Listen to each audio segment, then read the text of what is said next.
used to think maybe you love me, now baby I'm sure. And I just can't wait till the day when you knock on my door.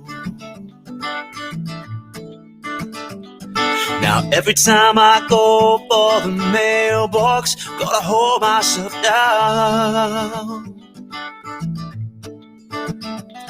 'cause I just can't wait till you write me you're coming around. I'm walking on sunshine, whoa, I'm walking on sunshine, whoa, I'm walking on sunshine, whoa, don't it feel good? I used to think maybe you love me, now I know that it's true. And I don't want to spend my whole life just waiting for you. Now I don't want you back for the weekend, not back for a day. No, no, no.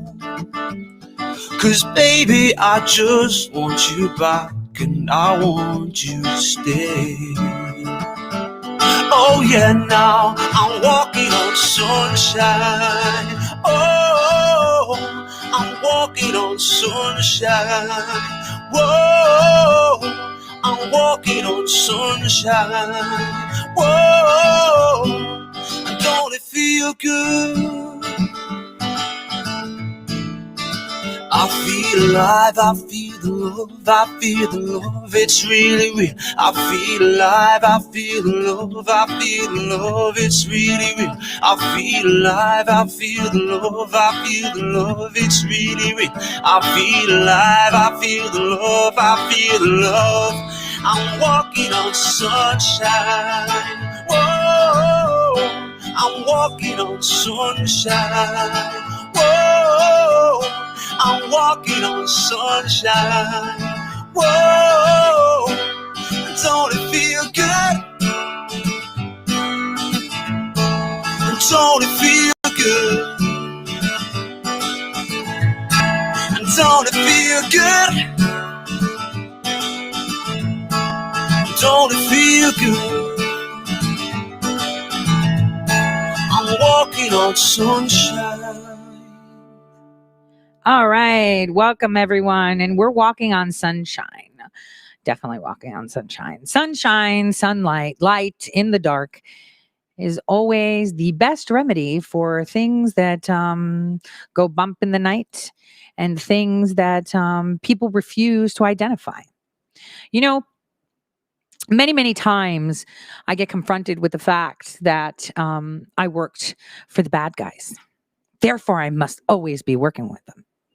The one thing that people don't seem to understand is as a child, as a young person, I was extremely intelligent. I was always ahead in the way I thought. I loved mathematics. Every other person to me seemed simple because they weren't just getting it. This is me as a child, which was a breath of arrogance. I needed a challenge. And as a person, as a child, I was actually pretty insecure. I was pretty insecure, because I felt so confident that things were so easy for me to grasp. So, obviously, I was put through specific training, and I've made that very transparent from a very young age. But I put myself through the worst things possible, per se. And those were all choices.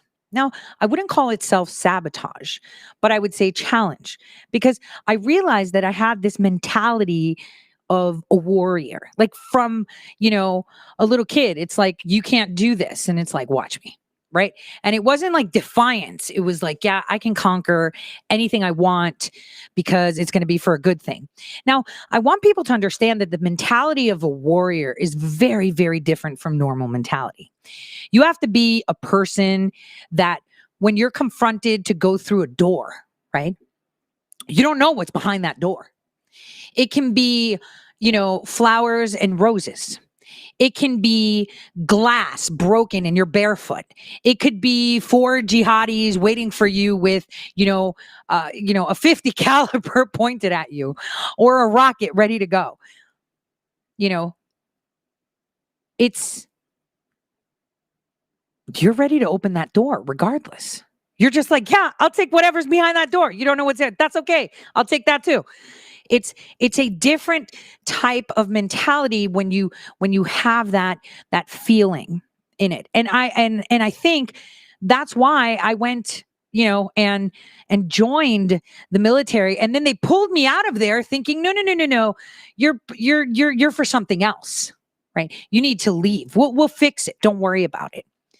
And people don't understand that mentality. I mean, a lot of soldiers do. And one thing soldiers do learn when they sign up, when they go to war, is that they always strive to be better in life because they understand what a gift life is, first of all, right? Because they put their lives on the line every day. But they also learn that when they sign that dotted line, when they join the military, they're serving, period. And that's like an unconditional love with this warrior mentality. Now, not all of them have it. Okay. So there's a lot of people, and I know those of you that have served, and I've seen them.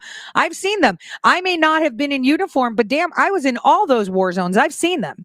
The ones that you're like, how did this person come here? What is going on here? It's like that story I like to tell. Oh my gosh, this is so outing someone. But when I was at the College of Medicine, everyone that I went to school with are now doctors. There was one person that had like this freaky fetish. It wasn't a fetish. It was like a doll thing, and it was weird because the person would take pictures of the doll with their toes dipped in the water, and it would be like, and then you're just like, damn. But whatever. To each their own. To me, it was just like, I don't know. It just, but they're a great doctor now, regardless if they have a doll fetish. For me, it was strange. Well, we've seen people like that in the field too. But one thing people in the military learn is to trust. Trust their battle buddy. Trust their person around them that they're going to get their back because they have to have theirs. It's more like an exchange, right? And I've always said that the best lesson my father ever gave me was to tell me to take people at 100%, no matter where they came from. Like, even if Satan came in front of you and said, hey, I've got these, pies right here. You want to have a taste, right?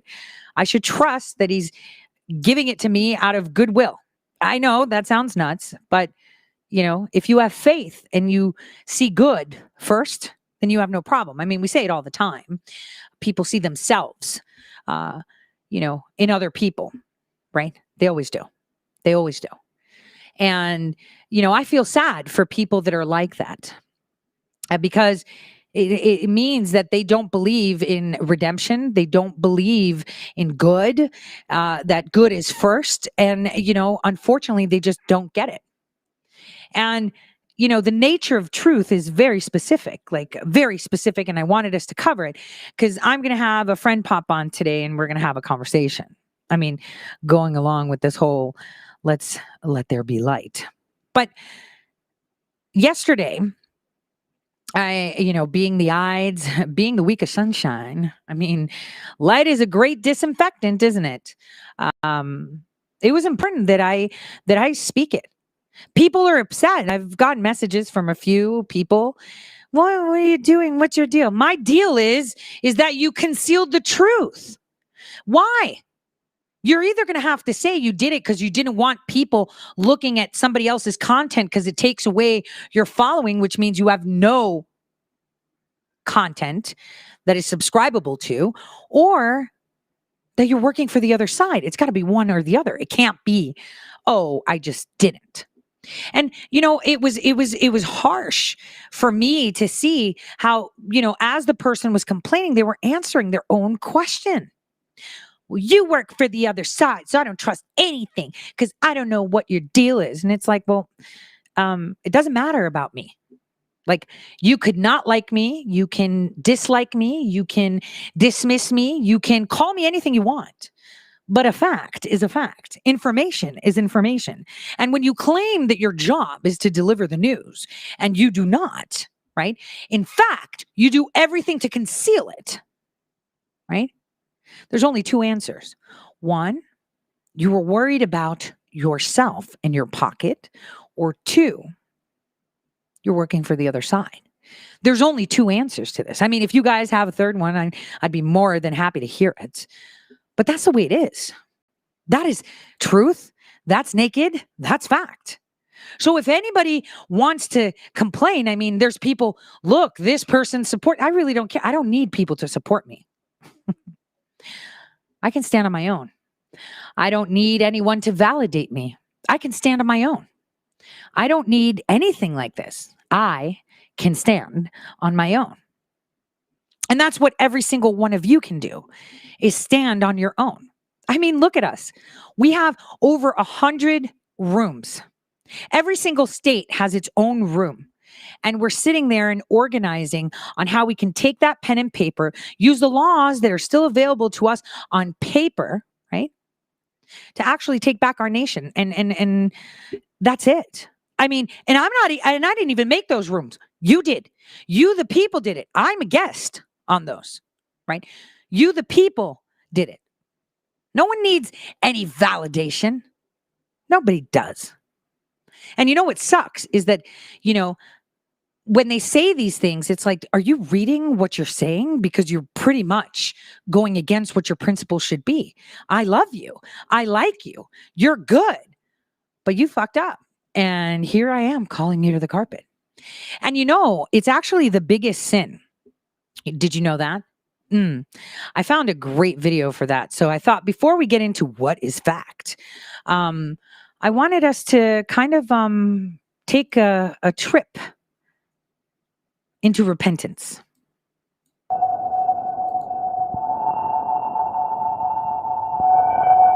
So you see, there is the sense that somehow or other at some time there was a fall.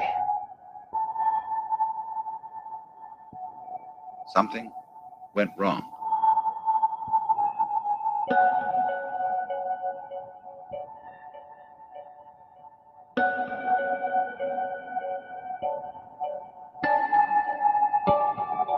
The human being comes to reflect upon himself and begins to see that there's something wrong.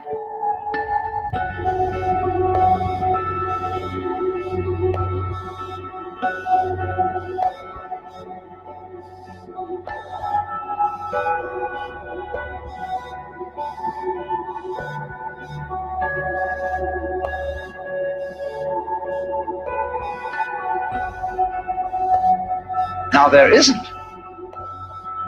But it's right that he should feel that something is wrong, because it is through this that his capacity for self-knowledge and self-consciousness develops.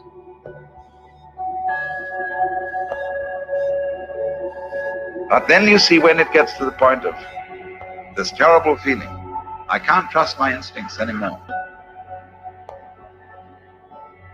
I've got to decide. I have, as it were, taken over the prerogatives of God.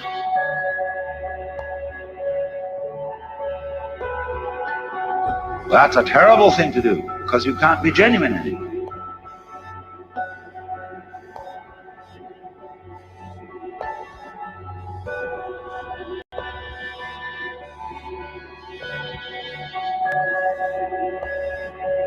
You know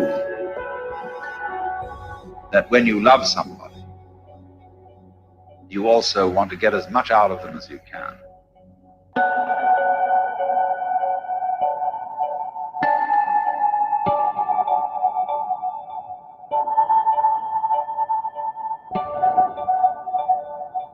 You know that when you act as a responsible citizen, you do so as to have a good image in your own view of yourself. It's your ego kick.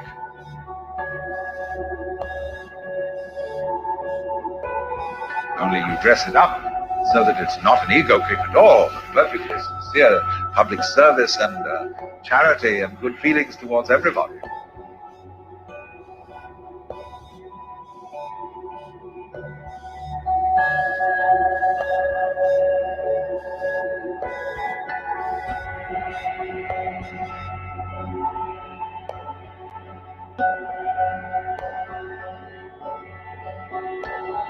And so then there begins this awful thing, repentance.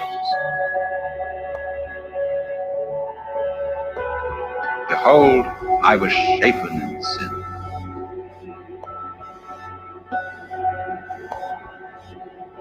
And in sin hath my mother conceived me.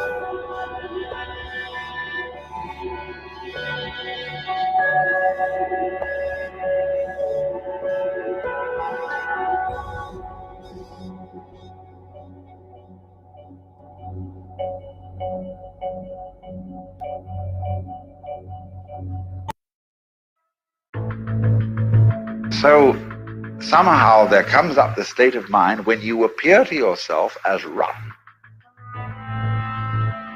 that everything is corrupt,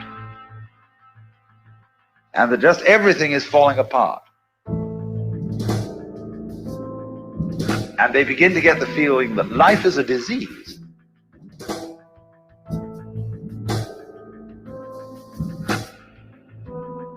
We originally had here a nice clean planet with nothing but rocks, fire.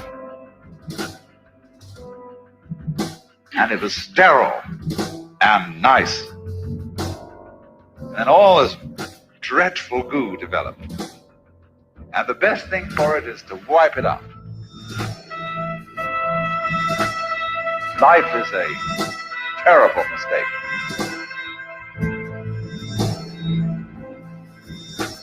Behold, I was shapen in sin, and in sin hath my mother conceived me.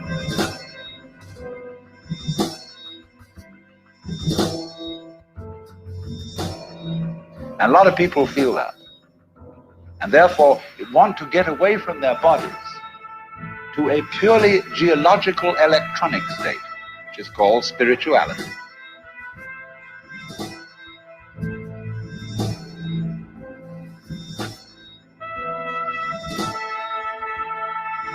You know what most people think of as spirituality? Something totally abstract, something mathematical, something electronic, something that has no kind of pus or blood or goo, especially no flesh in it. That's the spiritual state. So that expresses the feeling of these people, fundamentally, who are at variance with their essential life.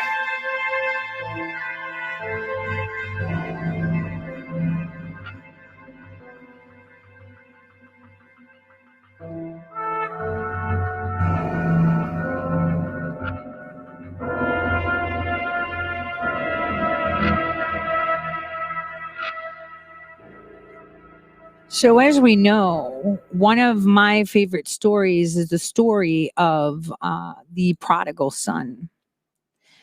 And Luke reminds us how big of a sin it is to reject someone that is trying to redeem themselves. And, it's kind of like, how they say you have to forgive, right? All these things. And forgiveness is very hard. I'm struggling with it myself. I'm struggling with it a lot for many things. But forgiving thyself is done through actions. And, to redeem yourself, it's not so much to ask for forgiveness or make wrongs right, but to actually use everything in your power to serve man and in your brothers and your sisters. And I think that, is what we all seek, is that unconditional love. And I think, again, I say it, the best lesson my father ever gave me, the best, well, except for telling me how much a difference a drop of water can make, right? When a glass is full, it only takes one drop to overfill, right? So no matter how small you think you are, it will overflow, right? With that one drop. It only takes one drop to change it. So redemption is releasing yourself from those things that you have witnessed or done, and using every tool that you have learned throughout your life to give that for good. It's not, you don't buy your redemption with gold and silver, right? You do it by showing love.